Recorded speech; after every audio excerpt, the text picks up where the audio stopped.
Yeah, so this is my first time. So I just turned 40. So coming into the 40s is good for me or whatever. I'm spring chicken, as my dad would say.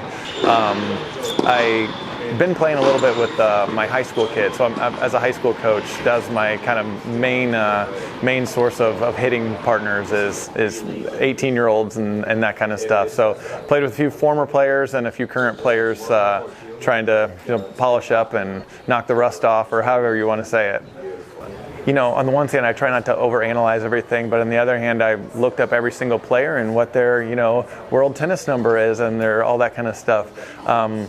But like when I was playing with my high school kids and trying to get ready, it's more like, all right, here's the things that I can do, and if I can do, if I can tack off the serve and return, and if I can basically keep the ball deep the rest of the points, I'm going to be okay with that. So rather than measuring by if I win or have a certain score or something like that. So I do both. I'm a math teacher by trade, so I'm analytical in terms of all the details, but ultimately it's just about trying to go out and play and have fun.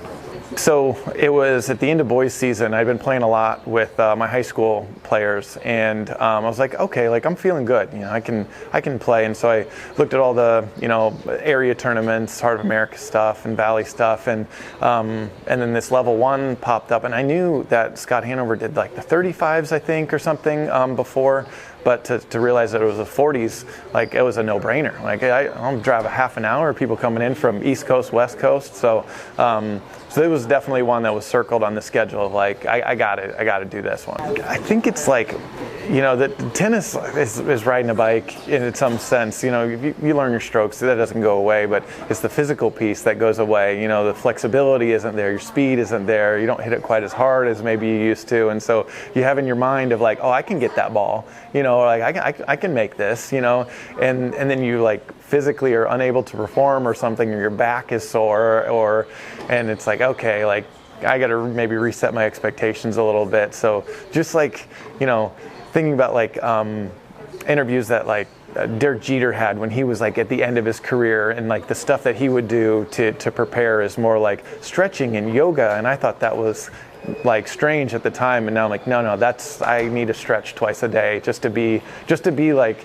average, not even to be good, just to be loose. You're a junior and you just grind. I need to hit 100 serves, or I need to play for 10 hours a week, or something like that, and it's just about the time you put in.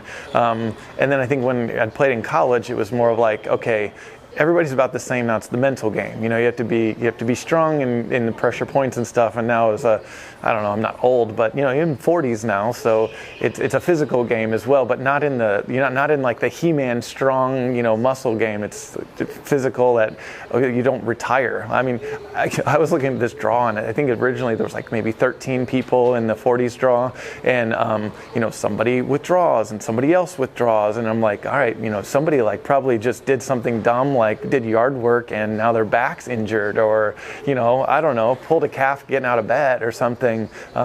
It's like those are the kind of injuries that are super common, I think, at these older tournaments. I have 4 kids. I have an 8-year-old, a 6-year-old, an almost 4-year-old, and a 1-year-old. And so once that started happening, it was less time for me and social stuff, and more of like commitment to the family and whatnot. So but like playing with my dad, and it's a cycle, because some of my earliest memories are on the court with my dad. And so, my kids being 8 and 6 and 3, and they can hit too now. And so I was like, I need to bring this back. And I've hit with them and stuff, but I think a big thing is to make sure that they know that I play, that it's important to me, not just I want to teach them, but like I like this my own self. And so just trying to like, reset and recharge myself of like, I like this, and I need to show them how to be passionate about something.